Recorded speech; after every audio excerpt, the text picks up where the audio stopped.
Hi, everybody. I'm David Rhodes, Editor-in-Chief of Fire Engineering, and we are live at FDIC. This studio is brought to you by Firehouse Subs and the Firehouse Subs Public Safety Foundation. Enjoy more subs, save lives. Find out more about restaurant ownership at firehousesubsfranchising.com. Well, we have some special guests in here today. We've got Brent, also known as Firefighter Fenton, down here on the end. Hello. Yes, sir. Fire Department Coffee, and the one and only Jason Patton right here beside me. Hello. And we got some this is just in, fellas. This is just in. I just got a text from Maury Povich's staff. Yeah. Brent, meet your long lost sister, Stephanie White. Oh my, all these years. Where have you been? Can't you see the resemblance? Yeah, it's striking. It's uncanny. I would pay $100 just to watch her try to wear that the entire 15 I'm minutes. gonna try, but I gotta say that the hairs in the lips is not something I envy with you guys. Was your father ever near Washington, D.C., say 1971? Hey. Yeah, you come to think of it, I think you was. Were you born in 1971? I was not born in 1970. She was probably born in 82. We're gonna watch someone get stabbed. All right, we'll let you off the hook. Yeah, we'll let you off the hook. Yeah. I am joined also by our new managing editor of Firefighter Nation, Stephanie White. Thank you for having me. Stephanie White. She is launching the new brand of Firefighter Nation, which is going to be health, wellness, lifestyle, and all the great stuff that we like to talk about. Yeah, so, all right, let's get into some fire department coffee stuff. Guys, how many FDICs for you? I think it's seventh. Seventh FDIC. Yeah. So, what do you Let's get think? August messed up because we had August FDIC. we had the leap COVID year. Yeah, that was Thank God that's over with. Yeah. So, I think the crowds are back. Oh yeah. I just looked at a report. We've already passed 36,000. Wow. So we're still climbing. We still got Saturday, but Fire Department Coffee, FDIC, it's a great partnership. Yeah, bud. What do you guys like about being here so much? I mean, the amount of people that come here it's insane. Like you said, 36,000 people. And I've been to a few other conferences. There's normally like lulls in the hallways, and that is not something that you experience here in any way, shape, or form. Just a bunch of brothers and sisters coming together to make some, incredible conversations. We're all very well behaved at night. Yes. No one gets injured on scooters the entire time we're here. Like it's a blast. It's a really good time. We tell them you don't have to drink them all the first night. FDIC is a marathon. It is not a sprint. Yeah. So, you always tell because we'll see people multiple times which night they ignored that advice. Yes, absolutely. You can tell the next morning if you're teaching. Class attendance day 1, 100%. Day 2, 82%. I would imagine. Price of crutches in Indy just goes up through the roof this week, and everybody's limping around now. So, Brent, what's a typical day like for you here? Oh man, here. So we get here bright and early, and we set up the booth. And honestly, I dress my mustache up in the morning, so I show up. Paste. When he says dress, paste on his mustache. People ask me my mustache routine. It's mainly adhesive. But no. Super You notice they moved me away from you this year. Last year, I couldn't keep my hands off of it. Yeah. But no, it's just people coming into the booth and saying hello, and we get to shake hands and take pictures and just get to meet everybody and have a great time and sell coffee, and it's good. It's incredible seeing so many firefighter-owned companies coming together. I met a guy today, so he's like asking just for advice on growing a company, and he said this was his first FDIC, and I mean, I can't imagine, it's unbelievably overwhelming, so many people coming in, so it's a really cool experience. That's cool. We actually highlighted some firefighter-owned businesses. We put a firefighter row out there. Yeah. And then we have them on the app. Anybody, you can look them up by being firefighter owned. A classic firefighter owned business. My buddy, he owns Redline, and it's just such a cool company, like a mobile gear clean company. But literally the 531, they're all from Massachusetts, and they had beer pong going immediately. I was like, these are Massachusetts firefighters right here. Had It's some amazing. cornhole in Lucas Oil Stadium. Yep. I have to say this. One of the guys walked up. We have Lucas Oil Stadium experience. One of the guys walked up and says, "What's Los experience?" Stephanie, you're into the video production and you're a social media person.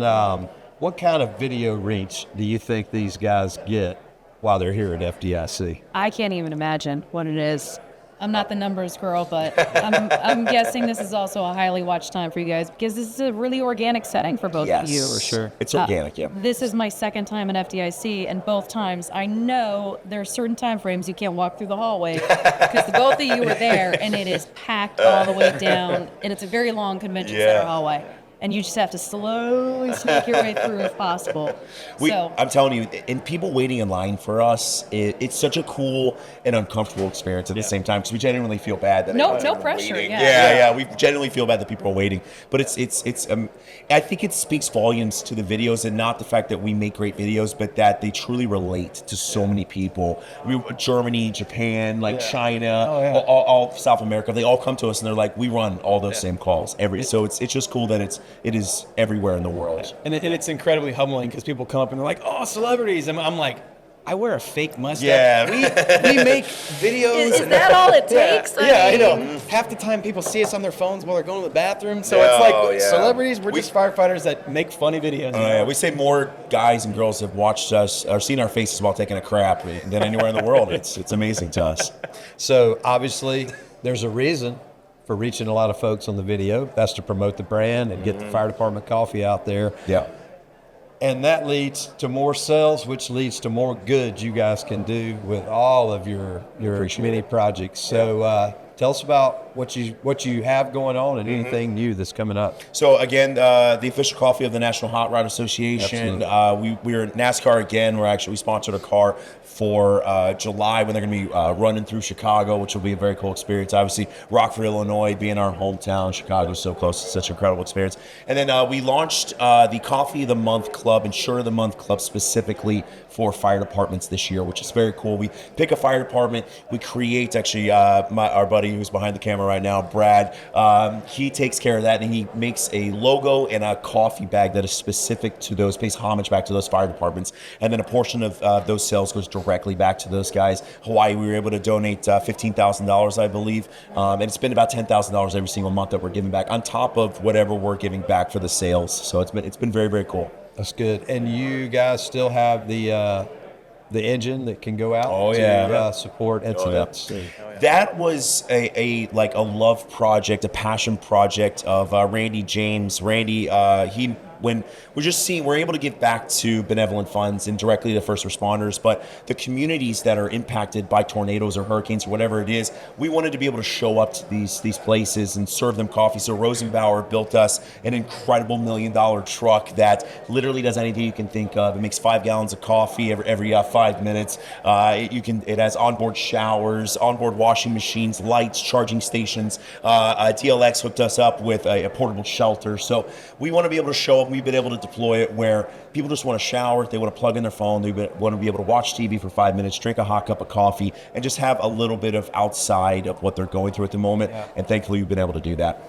Stephanie's working hard on us with health and wellness. So what are some of the things you're doing with mental health that may tie into this great work?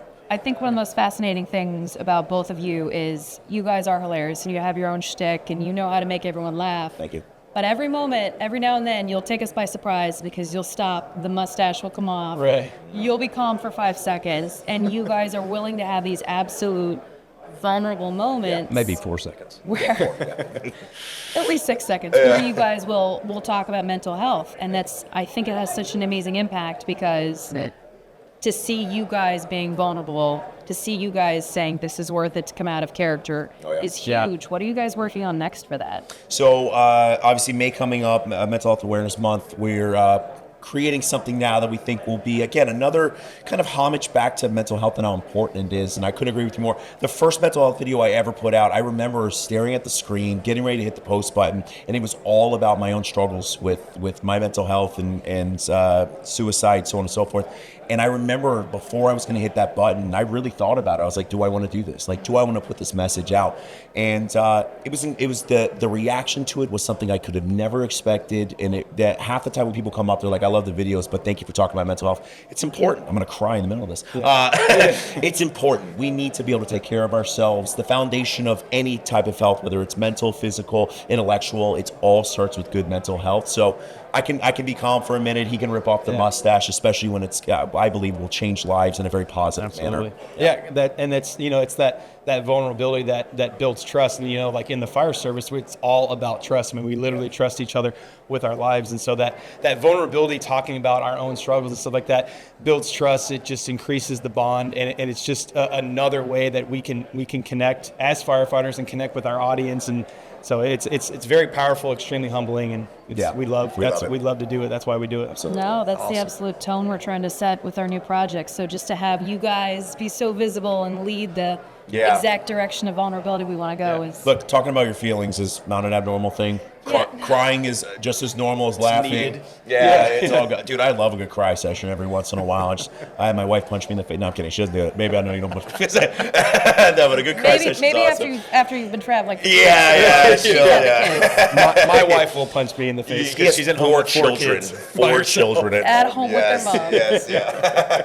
It's important for people who have a platform to show that vulnerability. Yeah. It's like Mike Champo and I did the bit about cancer. I had a little skin cancer removed. He has throat, neck cancer. We told the stories on stage, and we've already had numerous people come up and say, hey, I'm going to go get screened. I've been having this problem. So it's like we're trying to show, like, dude, it's a normal thing. Like, you're not alone. You're not alone in any struggle, no matter, like you said, physical, mental, whatever it is. So Detect Together did a really good job with that. Oh, yes, they did. And then they were like, hey, do you mind if we put your face on a poster that's going to go over people's urinals?